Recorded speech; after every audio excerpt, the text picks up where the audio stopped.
Coach P. Coach P. Koffe Brown and the DFG Publishing House family presents She Chose Him and Screwed Me, 9 Reasons for Her Decision, a brand new anthology project by 9 incredible women.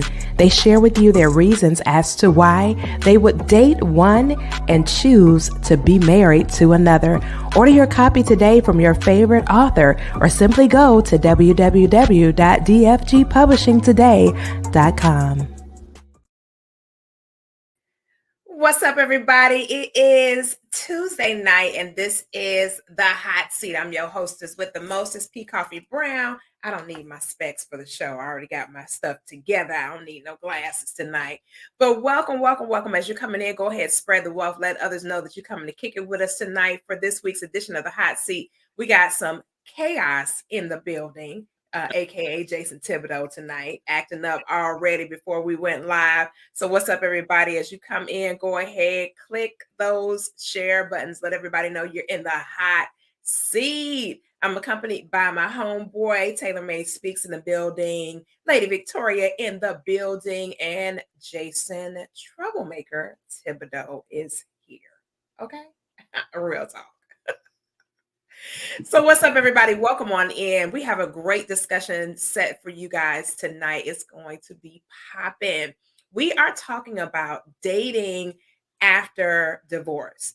People that have been married before and they, for whatever reason, their marriage, maybe it didn't work, spouse passed away, whatever the case might be. We're talking about how do you get back out there on the dating scene and do it to where it's effective and you can enjoy the experience. Okay. So we're talking about that tonight. We're going to be chatting it up about that conversation. In the building with me are some certified master life coaches that are here to help us with this topic. Taylor, you'll appreciate this. I found a toxic relationship test today. Did I take it? No. Oh, what? I was like, I'm not gonna take it. If I'm toxic, I must stay toxic. Period. She just spared herself. That's all. Listen, that's why I ain't taking. I said, man, maybe I am in a toxic relationship. But hey, I don't need everybody to know that. So if I take the test, I'm gonna have to tell somebody, and I don't want to tell nobody. I'm with Toxic Bay. If I'm with Toxic Bay. So go ahead, everybody, introduce yourself real quick. Let everybody know a little bit about you in 60 seconds or less. Taylor, let's start with you. Hey, everyone. My name is Taylor May Speaks. Look, I specialize in toxic relationship. I will help you exit out a toxic relationship within 30 days or less, guaranteed. And the reason why I can say guaranteed, because I haven't failed yet. Okay. All right. Lady Victoria. Oh, that was an aggressive introduction. Lady Victoria, you are on mute. Mama, come on out that mute button, gorgeous. You are on mute.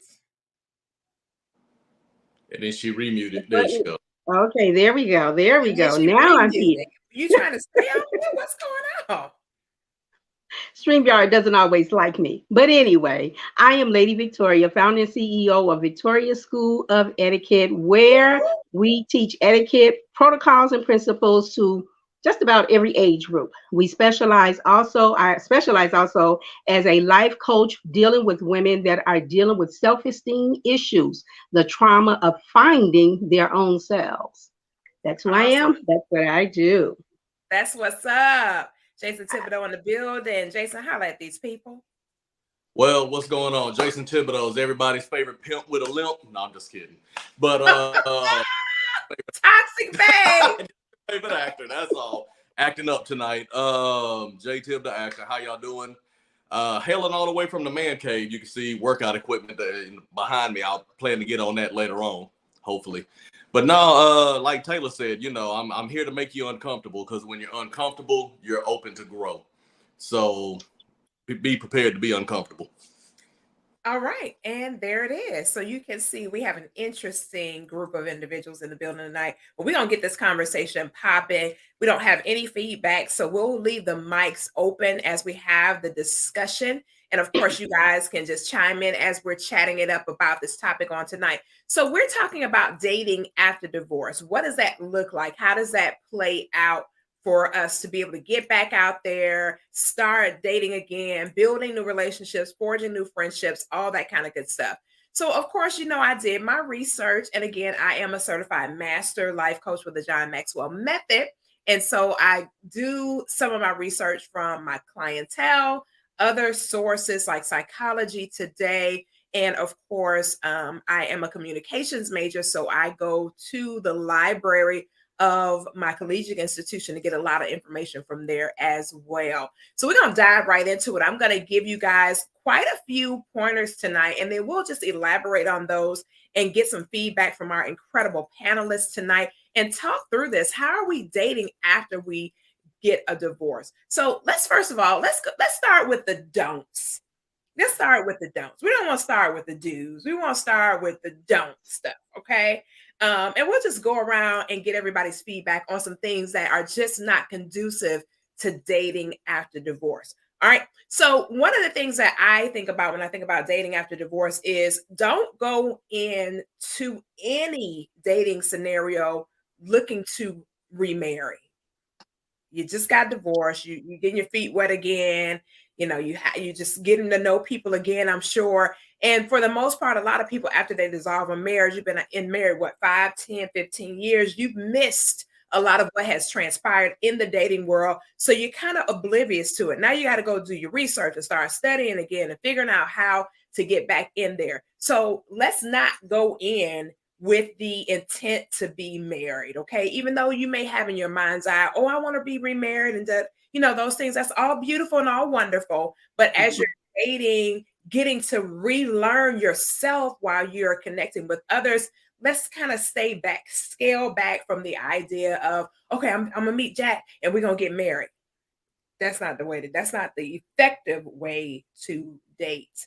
I'm gonna yield over to Lady Victoria. She got a little head nodding going on. Lady Victoria, give us a strong don't when you're out there attempting to get your feet wet again and you're starting to get in the dating world again. Give us a strong don't. And guys, make sure you go ahead and spread that wealth and do a share for us. Our panelists have already shared with their communities, but we need you guys to share as well. The social media arena does not notify all of our communities like it used to. I found that out the other day. So we need you guys to go ahead and click that SHARE button and let others know that we're in the saddle tonight. So Lady Victoria, I'm going to go over to you, lady. What's a good don't in the dating world after divorce? A good don't, I think, is don't rush in. Don't rush into a new relationship right away. You just got divorced or your spouse passed away, whatever the situation is, give yourself time. Don't rush into a new relationship right away. There are too many other things that you need to do as an individual before you can start getting your feet wet in a new relationship, whether it was a long-term relationship or if you're one of those people, you hop from relationship to relationship. You don't have a relationship that lasts longer than maybe a year. You're with multiple people at the same time. Don't rush in. You have a lot of inner work to do and a lot of inner healing that you need to take care of. There's forgiveness that needs to happen on both sides. I don't want to share everything all at one time, but I would say one of the biggest things is don't rush in. Give yourself time before you jump into another relationship. That's good. So Taylor, what's a strong don't when you're out here in the dating space after divorce? Don't laugh. Look, don't laugh. No. A strong don't is don't expect dating to be how it was when you started dating in the 80s, right? I mean, why you had to bring up the 80s? Why you had to go way back to the 80s? Because people that's been in long relationships after divorce, it's really a shock to them. So I'll just stick with the question. I'll elaborate later. Just don't expect the dating field to be the same as how you left it before you got into that relationship with your significant other. And he did, y'all. He did say something about the 80s. I don't even know why he want to bring up the 80s and act like somebody been married for 52 years and then they trying to date again. Why you want to do us like that, Taylor? Jason Thibodeau, give us What a strong don't. After divorce, you're divorced, you're Yeah. out here dating. Give us a strong don't when it comes to getting back out in the dating world and getting our feet wet again. Well, y'all pretty much hit on all the strong points I had, but one thing I would say is don't bring your baggage from the previous relationship into you. Don't bring that with you.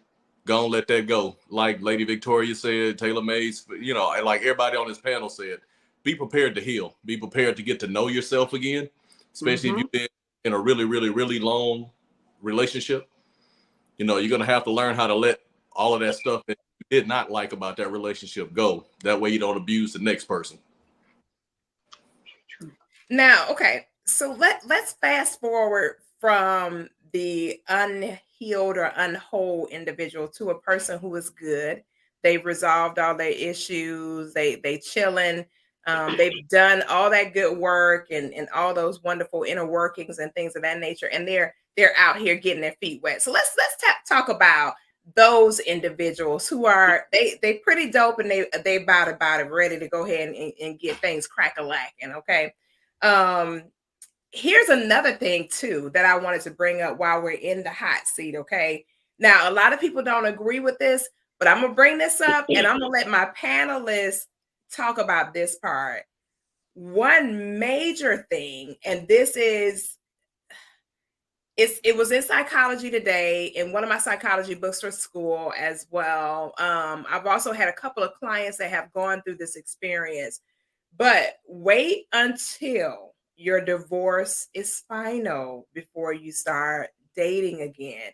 Because technically, if you're still married, you're not really dating. Mm-hmm. I mean, let's just keep it a buck. If you're still married, regardless of if your spouse lives in the property with you or not, you're not technically dating. You're somebody's spouse. So even if you guys are separated and you're like, oh, I know this marriage is over, we're not getting back together, we respect that. Wonderful. All that's great. However, by law, you're still somebody's spouse. So wait until your divorce or separation is final before you start dating. Because there's a lot of lies encompassed in that. One major reason, most people are not going to say, I'm still married, my spouse lived 23 miles from here, whatever. Most people will not divulge that. So there's going to be quite a bit in a lot of instances where there's going to be deception out front because that person does not want you to know their marital status. What's y'all's thoughts about that? No, I agree. I definitely agree because it seems like sometimes you'll end up getting real close to somebody, but you haven't resolved your previous.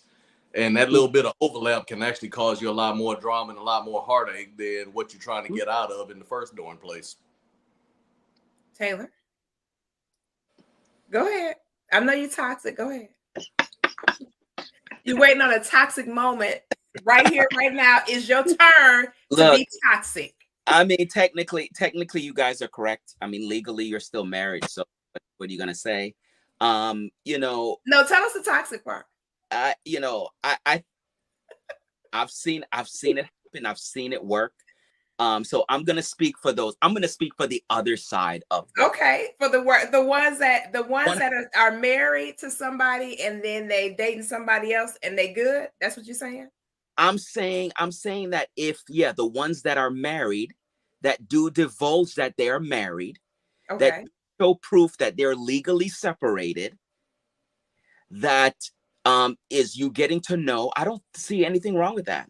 I don't see anything wrong because at the end of the day, you might go out on a date, but you're just getting to know somebody. We call it a date because I don't know.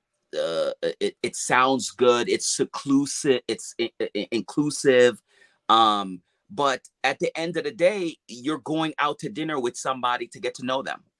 That's literally what it is. It's not like, it is. It is. I know people that go on coffee dates, and it's nothing. And it's there's nothing serious about it. I know some people that just want to go out and have a good time. They love to be in the presence of the opposite sex.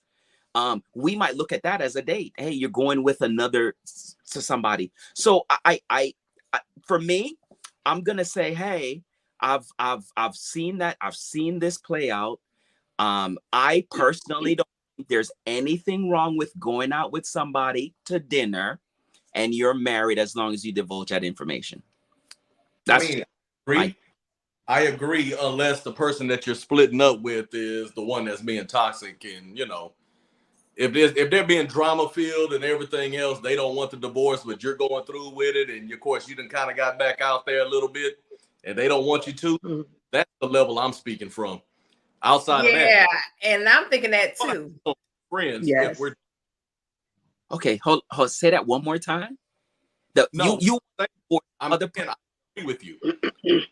The level that I was coming from about making sure that your other situation is taken care of was coming more from the toxic standpoint of, say, for instance, if I'm done with the relationship and she isn't, she's still in the picture, she's still popping up, she's still showing up, she's still causing problems. I don't want to include somebody new in that. You see what I'm saying?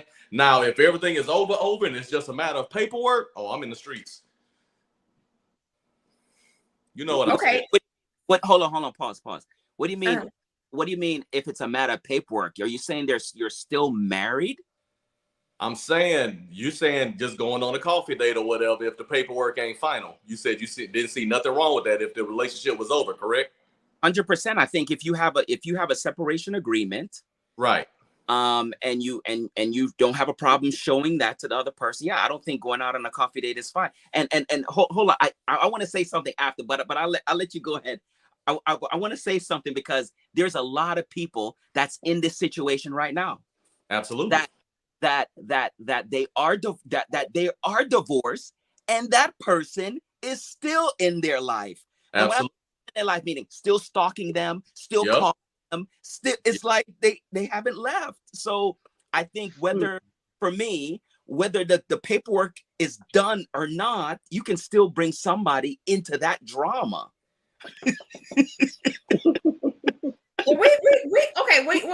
We gonna stay with the paperwork, Taylor. You're trying to turn the whole corner, get in another car, drive down a new street. No, we're gonna stay right here on this street. I'm just saying, if the person, but you know what? I will say this. I agree with Taylor to this extent that if you're married and the paperwork still says that you're married, you can go out on a getting to know each other again date, or just getting back out there date with a platonic friend. But if it's someone that's looking to be in a relationship, I think you need to hold back.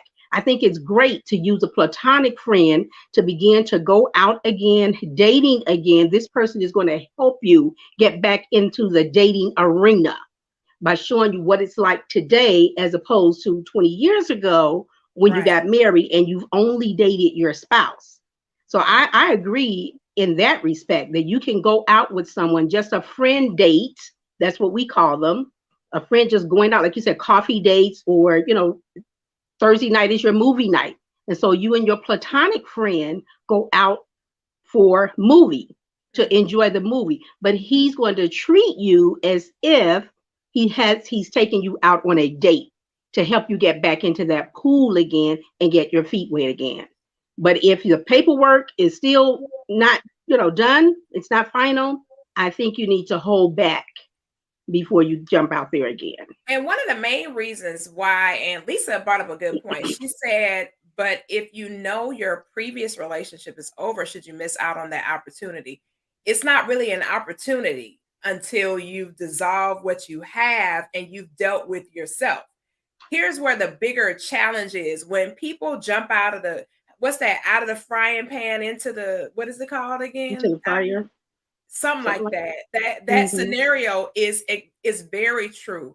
Most of those relationships, and I'll have to do some more research on it, but from what I found, there's still like 87% of those relationships that don't work because the person, first of all, they've not gotten a chance to deal with them. I don't care. I mean, some people get separated. They've been separated 4, 5, 6 years. That's wonderful, but you're still married. Okay. So even though you're living in a separate household, whatever, there's a process that happens with divorce. And I've not met anybody yet that doesn't have to deal with that process. There is a big challenge that happens with you when that ink dries on that paperwork.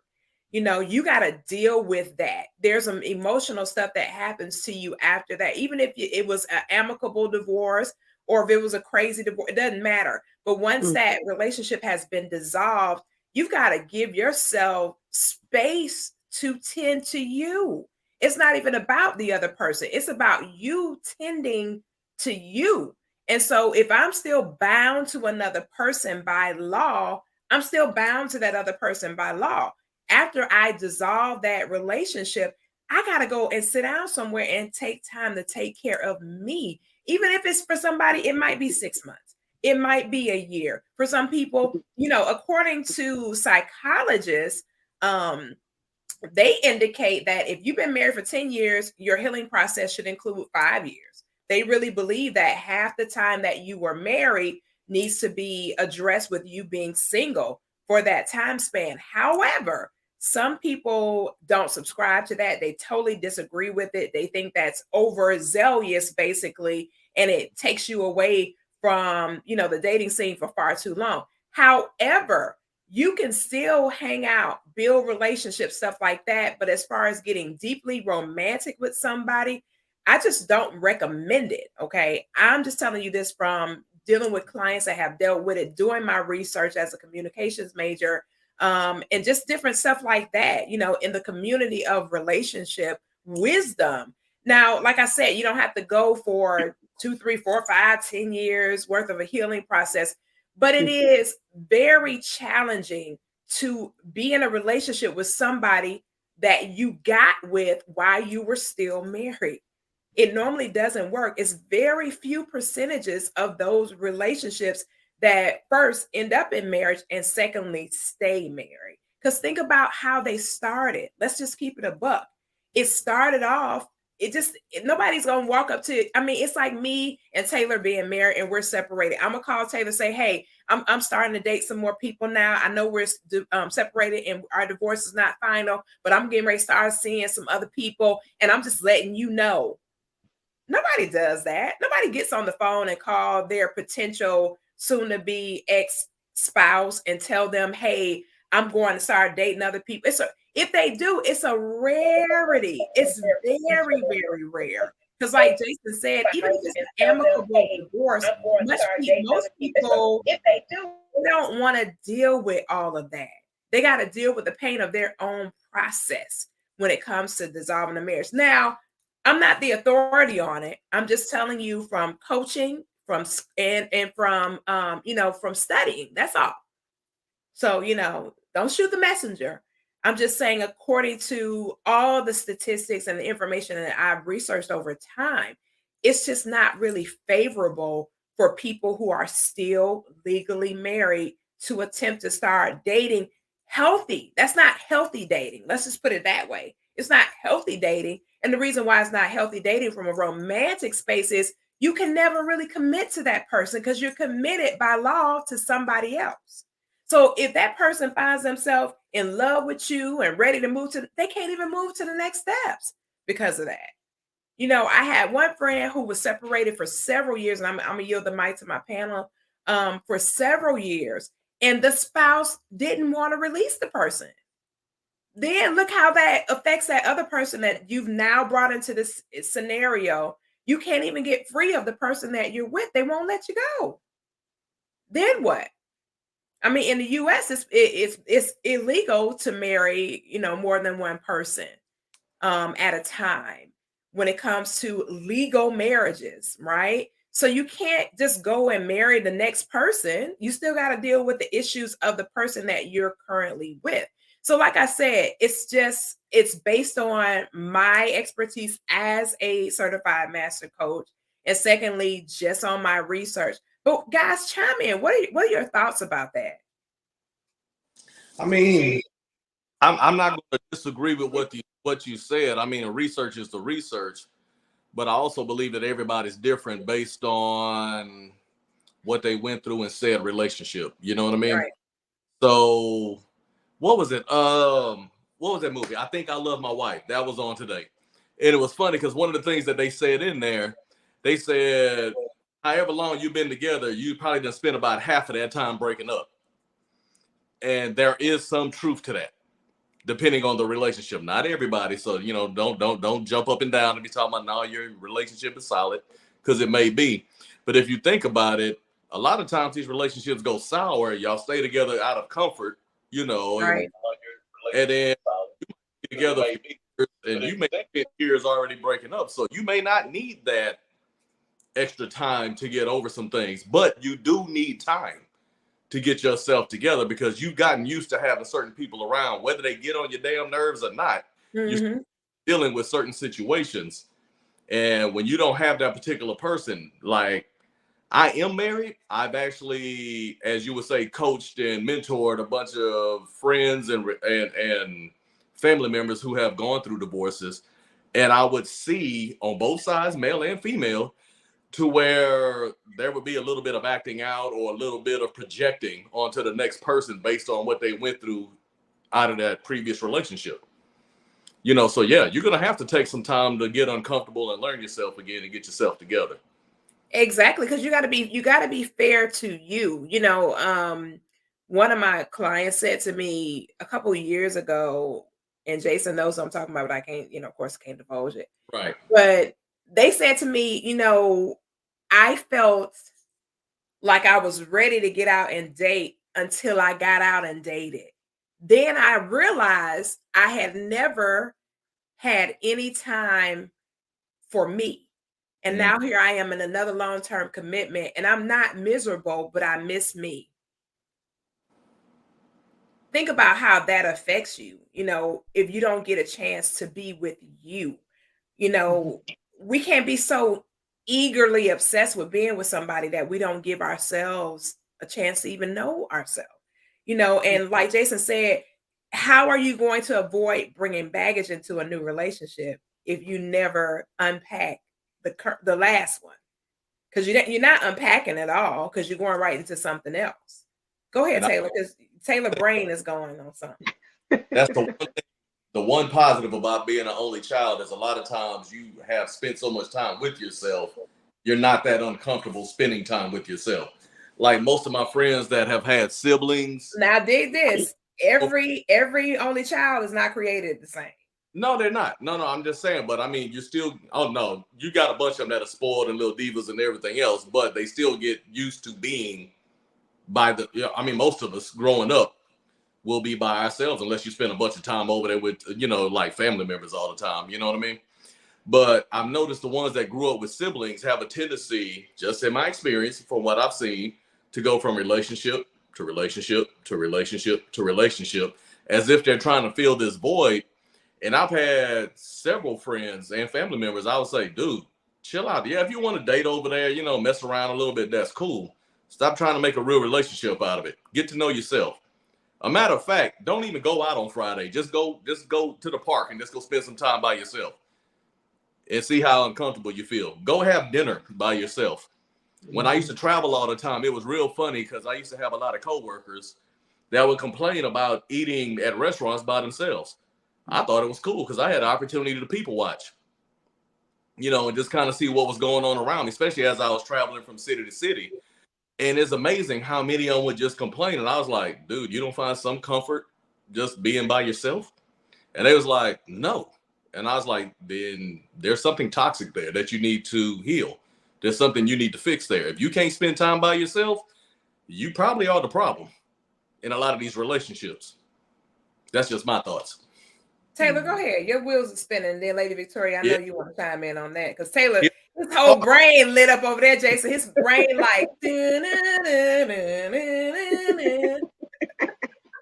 ahead, Taylor. I see your brain over there, Taylor. Yeah. I 1000% agree that you need some time before you move on into another relationship. Has nothing to do with being married or not. That's just period, right? In a relationship. I think we can honestly say that usually in a relationship, a divorce takes about 6 to 2 years to happen. When we're talking about if you have a child, it's not 6 months, it's a year. These are facts. If you have a child and you're going This through depends on what state, though. Every state requirement is different, though. if It is seriously, it's serious. Seriously, it's I, different. I know without a child is 6 months, with a child it's a year. Now, state to state, whatever, but just the basic, 6 months. You could get a divorce if you have no kids. 1 year, usually when you have a child. Then you have to talk about alimony and all this other stuff. I think that the average person for divorce is within a year, 2 years span. I think we could agree on that. The average person. So I think that when it comes time to, moving in from one relationship to the next, I think it's all situational. It just depends, right? There's people that have been in relationships that's the divorce just needs to be final, like just maybe some acid stuff.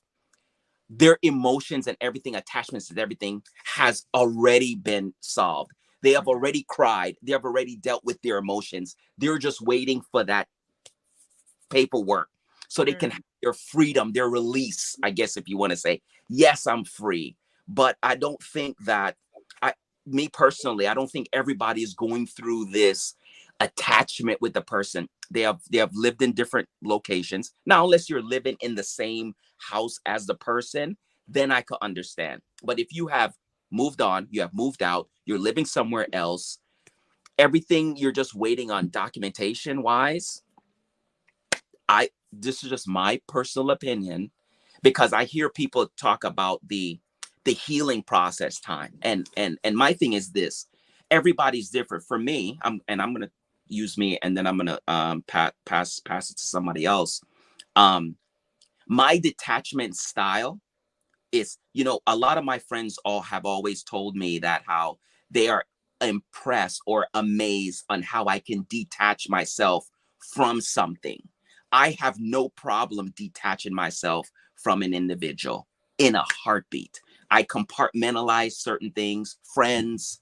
I have no problem. Now, somebody else might have a difficulty detaching themselves from somebody. So I think it all depends on the individual. I think when you talk about women, and correct me if I'm wrong, we have two ladies that's on the panel. After when you cry, when you're in a relationship, and after when the woman starts crying, sometimes she's not crying and she wants the relationship to work or whatever. Once those crying and that tears happen, you're in trouble. That relationship is done after the crying stops. That's not factual. That's just what I've seen. But for me, I really feel that, to answer your question, because I think this is what the question was, I feel it's an individual thing when it comes to detaching and emotions. I think that a person can take 30 days and move on to somebody else, because guess what? You could be married for the person for 1 year. Like, it's, some people might be married for 20 years. Yeah, they might have a stronger connection. But what about the person that's only been married for 6 months? You're telling me they got to wait 2 years, 3 years to get over the other person? No, it's not realistic. So that's just my take on that. Well, I agree a lot with what has been said, and I think that because we as human beings, we've been made for companionship, and most people crave that. I think it's a huge point that Jason mentioned about some people just not being comfortable with themselves. Some people don't know how to go out by themselves. They don't know how to take themselves out to dinner and have a good time. Not everybody can do that. But I think that every person does need a portion of that you need that healing process, whether they've been married for 6 months, because how long did they date? They've only been married for 6 months. How long did they date? Maybe their dating span was a short period of time, or maybe it was long. And then once they got under the same roof living together, they found out, hey, we're not really that good of a fit together.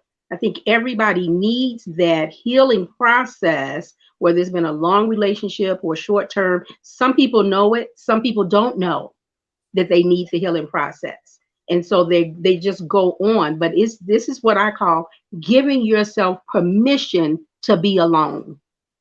Give yourself permission to be alone, to get to know you, who you really are, as opposed to being Mr.'s wife, Mrs. So and so. Who is Victoria by herself? I mean, I've been through that process of divorce, and it was difficult. It was very difficult in the beginning. And our divorce took longer than 2 years because of different things. We didn't have property together or anything like that, but just different things that, my ex wanted. And so it took a long time. But later down the road, before the ink was dry on the paper, he called one day and said, "How do you do that?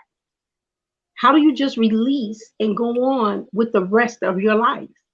Well, I had to, for my own emotional and psychological well-being, Mhm. for these children that I'm still having to raise, and you're no longer in the same house with us. I had to move forward. I had to be whole. I had to be healed. So I took myself through that process and allowed myself to go through it. In the end, we were friends. When it was all said and done, after the ink was dry, we were friends. We could go out and enjoy each other's company, and that be the end of it. We could go out. Our children were teenagers by then. We could go out with them, and all was well. Everybody needs that healing process. I think it is critical to your emotional, psychological, spiritual, natural well-being. And Taylor, That's my take on it. you did. Thank you, Lady B. You did mention earlier, Taylor, that regardless of if it's a marriage or not, there still needs to be some time to reconnect with self before you move on to the next experience with somebody else. Jason brought up a point about. Go ahead, Taylor, because you No, want to say yeah, something. it's you know what I love about life. Here we go, right? I love about life is because yes, you have the wrong way, you have the right way, and then you have what really happens, right? I think when it comes to love don't come to you when you want it to come, or when you are ready. We always talk about, oh, I got to be ready, I got to take care of myself, I got to do all the work, I got to do the work, I got to push back, I can't be in a relationship. Love don't wait until you're set sometimes, right? And so the, I love this conversation. I just want to add, and I know Miss Coffee, Please do, Toxic Babe. Please do. Whatever you want to do is I fine. thank you You so much. are the toxic light of my world. Thank you so much. I just, I want to speak to the people out there that, is is is maybe connected, that's married. Yes. But then somebody comes into their life, right? That they feel such an amazing connection. Everything just lines up in their life. And yes, they're taking it slow and what have you. What do? They tell a person, hey, you know what, I can't talk to you right now because my paperwork is not done, right? Like, I for me, when I look at life, right? Like I said, I look at what not to do, what we supposed to do, but what is really happening with life. I'm not saying what people are really doing. I'm saying how life really comes together. It comes. And when it comes, you could be married. You can be legally separated. You can be not even legally separated, just separated, because sometimes there's no documentation for separation in some states, right? Um, Right. and so, you know, do you say, you know what, I like you, you're amazing, but I cannot talk to you, you know? Or do you say, hey, you know what, you're amazing, or what have you, I'm legally married, it's not final yet, I'm not fully available, however, we can go out for a coffee, we can go out for dinner, which is considered a date, right? So that's all I have to say.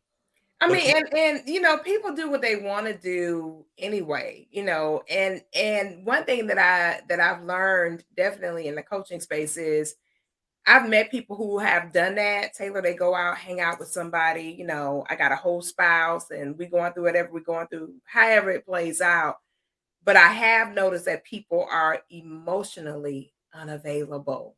So they can be physically in a space with you, hanging out, kicking it, whatever, but they're emotionally unplugged. I mean, totally far removed from their emotional state because of for whatever reason, they just don't want to open that aspect of who they are in an experience with somebody. And so I have noticed that some people, they'll go out there, hang out, do whatever. But when I tell you they're emotionally unavailable, you can't even get to them emotionally because they don't have anything to give. They're not interested in giving anything emotionally to connect with somebody. Go ahead, Jason. No, I was just going to say the one thing that I picked up on that Taylor said is he said, hey, my paperwork's not done. I'm still legally married and everything else, but I would like to go out, maybe we can go out for a coffee. Basically, what I like that he said is he's taking accountability and responsibility for the situation that he's in. And to me, what I'm hearing is he's allowing the other person to make a final decision. Hey, look, I really dig you and everything. I like to get to know you better, but understand I got some stuff that's, unresolved. I'm working on it. But I would still like to get to know you. And I agree with what you're saying as well, Koffe. I mean, I've had several people that I know going through a divorce and everything else that are completely emotionally unavailable. And I'm like, well, if that's the case, why are you subjecting somebody else to the thought of a relationship with you when you know damn well you have nothing to give? And that's another major reason to, kind of chill until those are dissolved. Bringing somebody else into that equation and that person, attempting and hoping and wishing and thinking and considering and contemplating. Oh, that and Taylor brought up a great point when he talked about from a woman's perspective how this all plays out. It's not a lot of women that can detach themselves emotionally. That's more so a male attribute to be able to do it successfully. Let me rephrase that. A lot of women, we're not able to detach from our emotional makeup because of the way that even our anatomy is wired and everything else, and how our our psyche is actually created. It's very challenging for us to say, oh, you know what, I'm just emotionless. I do use a statement where I use my emotions less. However, I'm not emotionless. So I have noticed that a lot of guys are able to do it more effectively than women are, but there are some women who are able to say, okay, I'm just not emotionally engaged. I don't know a whole lot, but a few that can keep moving without that connection to somebody. You know what I mean? As far as that's concerned. So somebody said some people are codependent and cannot stand the thought of being alone. It's dysfunctional, but that's a type of person. Yeah, that's true. That's from A Beauty Now on Instagram. That's true. It is very dysfunctional, yet some people move like that. And another thing too that people don't choose to consider, and that is the type of personality that a person has when they connect with them. What kind of personality does this person really have? What's their real wiring? How are they really, really made up? I love what you said, Jason, about going out and when you were asking your colleagues, like, hey, you can't even go take yourself to dinner. You don't like being with you. You don't want to hang out with you at all. Well, if that's a part of their makeup and their exposure, and this has been their life, and they've been around 40, 50 years, and yeah, that's pretty much how they are. Yeah. So I think it depends. So let's go to the optimistic side. We've been on the not so optimistic side. We wanted to talk about the don'ts and the dramatics of all this stuff. But let's talk about some of the do's. Let's talk about some of the do's. And again, this is the first part of the series. So don't be dismayed if you're coming in and you hear us talking about all of the don'ts. Don't worry. We got some strong dudes out here in these streets. Okay. Don't worry. We're not going to leave y'all the dudes out. Okay. We got some dudes. Okay. Do one thing that you want to do. Make sure you're dating for the right reasons. That's a do. Make sure you're dating for the right reasons. It's because, you know, you enjoy companionship, you enjoy connecting, you enjoy the vibration of having somebody else in your space and y'all enjoying each other. And it's just you're a free spirit and you're just enjoying it. You know, and that's what you really want to do. And that's what contributes to your happiness. It contributes to your peace. And you want to be a value adder to somebody else. So do that. You know, go out for the right reasons. Just make sure it's not because you don't like the fact that on the other side of your bed, it's a little chilly over there. Okay. It's a little cold on that. So when you roll over, you feel a little Arctic frost on that side of the bed and you just want to put a little heat over there. Let me recommend a heated blanket, if you will, for those times when you feel like it's a little cold in your bed, you know. Don't turn the AC on as much, maybe, you know. You know, or take one of those, those long pillows that they have, you know, at Kirkland's and stuff. Go get you one of those long pillows and put it behind you and back up to it. You know what I'm saying? Back that thing up to it, you know, and that way you don't feel like it's nobody in the bed with you. Okay.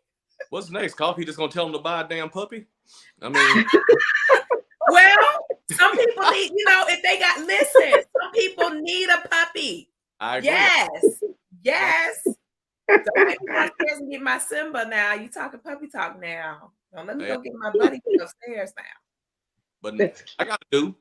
Go ahead with a do, Jason. Give us a do. Yeah, how about we all wear protection? Because you know what's gonna end up happening. You're gonna get back out in the streets and you're gonna be feeling kind of frisky and everything else. You don't want to come home with something you ain't show up with, if you know what I'm saying. Because like Taylor said, the dating game's a little different, you know. Everybody YOLO, you only live once.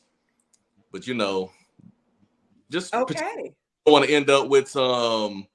I mean, that's one thing, of course, is STDs and people just out here living their life, but also you're not trying to pick up any extra responsibilities either in the terms of a child with somebody you literally just probably met. Especially if you still married. But I'm yeah, you know. But I'm being quiet. Just throwing that out there. Sometimes you just gotta say, "Nah, I'm good." You know, yeah. Well, Victoria, I think Jason has just put everything in perspective for us all. I think so. Well, I was going to say, do date yourself. Yes. We've kind of talked about this already, but do date yourself. Do date yourself. And do be selective. When you decide that you want another human being in the factor, be selective. Don't just go out with the first somebody that asks you out. Now, you've been in a long-term relationship, and Lady Victoria, so you know a few things.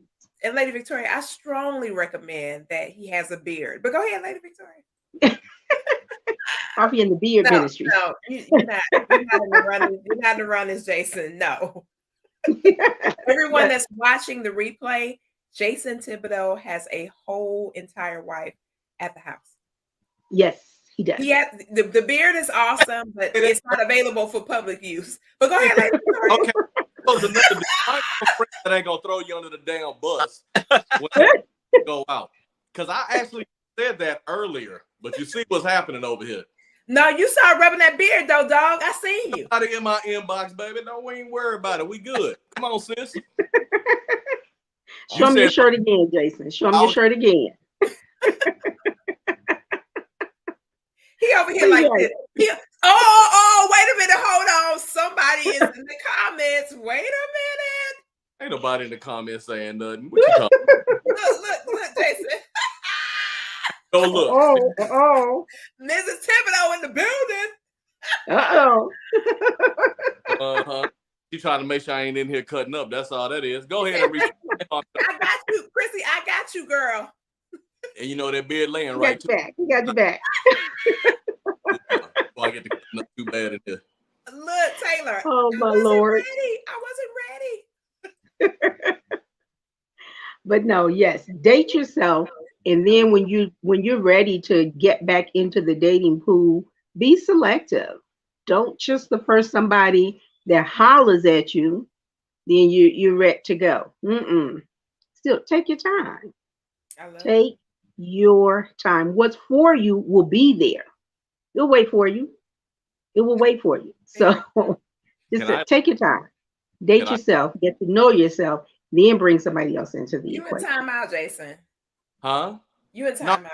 I'm gonna ask if I could elaborate on what she was saying, because I was gonna say that when you're dating yourself, and when I was talking about not being able to be by yourself, chances are those certain feelings and stuff that you have that you don't like when you're by yourself, the other person that you're trying to date sees that same thing. Ooh! Exactly. Oh Very no, true. yeah, babe. This is an opportunity for you to fix you. So that way you can actually find a relationship that actually may complete you. You know what I mean? Because if you don't like being by yourself, there's a good chance that the person you're dating probably seeing those same traits that you don't like. Ooh! That's Be the with reason. you, right? But let's go to the other end of the spectrum. Jason, you like being by yourself a little too much. Not always. No, Taylor, there is some people who have, and it's not that they've been by themselves, it's just that they intentionally would connect with people where they weren't required to yield a bunch of time with the person. And then, they come across somebody who they end up liking and enjoying and all this kind of good stuff. Only, excuse me, for that person to find out along the veins of what you're talking about, Jason, where they're obsessed with being by themselves. They're not trying, they try. Oh, They that's too want a companion, but they don't want the companionship. correct. Oh, there's two different sides of that spectrum. Yeah, absolutely. Very different. Very different. Yeah. So that person is just looking for a situationship, not a relationship. They're looking for something that's going to fit them, and only them. They're not really willing to be with another person, not wholeheartedly. Not to yield themselves for that person Right. to really be, for them to infuse into that interdependency and ultimate fulfillment relationally. Like, nah, I want to stay by myself, but I want you to be here to assist me with this aspect, right? Yeah. I think finding a relationship is the right answer, as long as you're being open and honest, especially if you just came out of a long-term relationship. A lot of people are not honest about their desire to be by themselves, but they ain't gonna. Most of them are not gonna come up and just tell that to be the truth. That's not gonna. Nah. Taylor, isn't there a term? They already know it's gonna run a person away initially. It's gonna run away. They ain't saying that. Right. Taylor, isn't there a term, or I don't know, a category or something that for people like that? Isn't there a name for that? That who don't want to be who want what to be by themselves. Right. They enjoy being by themselves, and they might desire companionship with another person, but they are not willing to actually be in relationship with that person. They're not only just not emotionally available, they're not available. Right. The only term that I know about that is it's probably different than what you're saying, but it's like they show up and then they disappear. They show up and disappear, right? So that's that the term is like breadcrumbing. So they give you a little, right? And then that's what it is, breadcrumbing. And then they pull. So they show you attention, texting or whatever, and then they pull back, right? They might be here and then they come back again. They show you love, attention, and they pull back, right? And so that they call that term like breadcrumbing. You like sprinkle the breadcrumbs, right? That's the only term that I'm aware of. Okay. I knew it was something. I just didn't know what it was called. Toxic Bay know, honey. Toxic That's Bay. why I asked him. I knew he knew. He knows, honey. Breadcrumbing, honey. Who in the heck wants breadcrumbs? I want the whole piece of bread, honey. I want no crumbs. A whole loaf. What I'm gonna do with? Yeah, give me the whole loaf. Matter of fact, I want it freshly baked. Out of the oven. About to go somewhere, Koffe. I know to go somewhere. Yeah. Boss lady. She wanted. You over here talking about I want it freshly baked, and what I'm thinking about is follow the trail. You know what? See, this is what I'm talking about. This is what I'm talking about right here. That's what I'm talking about right here. Hot mess. Well, listen, guys, it is literally, we have 4 minutes before the top of the hour, and this panel is on fire. We will be back in the saddle next Tuesday night for the sequel to this conversation, because we really didn't tap into the do's. We didn't get, and then we didn't talk about the children yet. We haven't talked about the children. So we definitely got to have a conversation about the children's ministry if we're talking about dating after divorce. Okay. I can't wait for that conversation. I can't wait for that either, because I'm like, ooh. Hopefully, I'm avoiding be myself healing. What? Jason, you are a whole vibration. But listen, look, Monica's the breadcrumbing is a hot mess, and she is right. It's a whole hot mess, Monica. Hot mess indeed. Monica. Make sure you leave a good crumb if you're going to breadcrumb, all right? Just leave a good crumb. See what I'm talking about? See what I'm talking about, Taylor? Foolery. No bad foolery. But seriously, we will be back in the saddle on next week. I don't know if Jason is going to be here. Lady Victoria, I hope she can be here. I know she has a lot going on with her etiquette school. But me and Taylor are going to be in the saddle. And we have another coach that is really, really dope.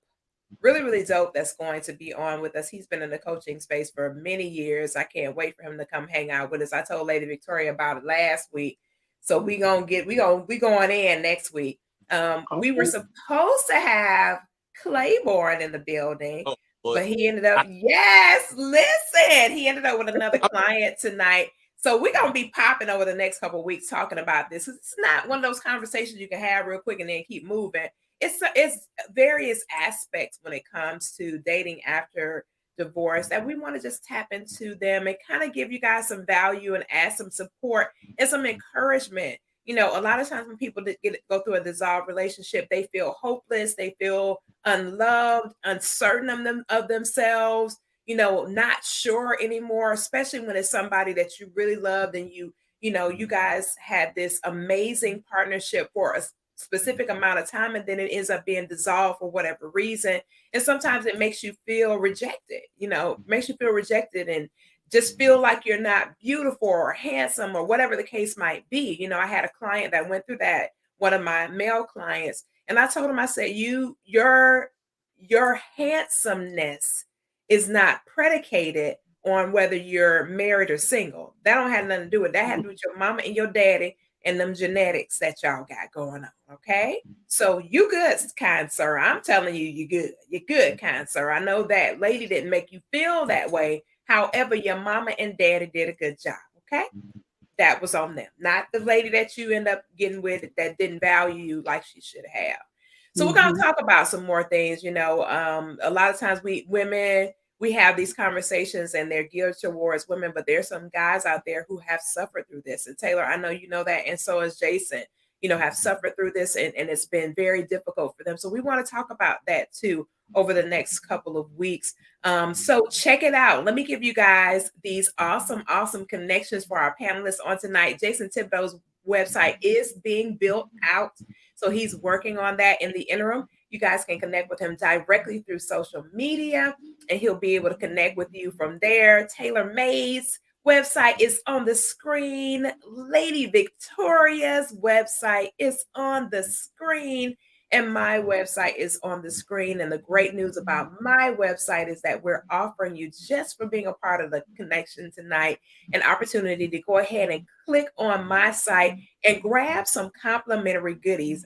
One of our books, Parenting Teens, The Tug of War to Adulthood. We still have a couple more copies, still available, complimentary. We shipped out some, so thank you to those that have watched the segment over the past couple of weeks and grabbed your complimentary book.